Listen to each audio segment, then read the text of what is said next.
السلام علیکم، میں مسعود حسن بٹ، آپ دیکھ رہے ہیں بی کے نیوز یوٹیوب پر۔ ہمارے چینل کو سبسکرائب کریں، بی کے نیوز پلس HD۔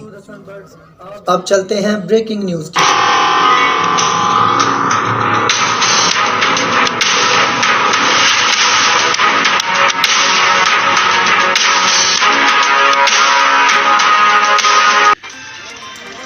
سندھ سے شامل کرتے ہیں ایک افسوسناک خبر۔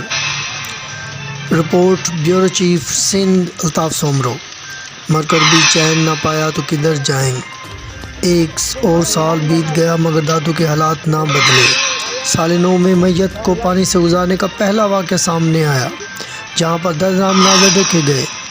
ضلع دادو کی تحصیل جوئی کے گاؤں سے قبرستان تک سڑک اور پل نہ ہونے پر میت کو قبرستان تک 2 کلومیٹر پانی سے گزارنے کے دردناک مناظر دیکھے گئے۔ واضح رہے، سندھ کے پسماندہ علاقہ کاچھو میں سیلاب سے تباہ سڑکیں تاحال بحال نہ ہو سکیں، جس کے باعث مکینوں کو شدید مشکلات کا سامنا ہے۔ مکینوں نے حکومت سے راستوں کی بحالی کا مطالبہ کیا ہے۔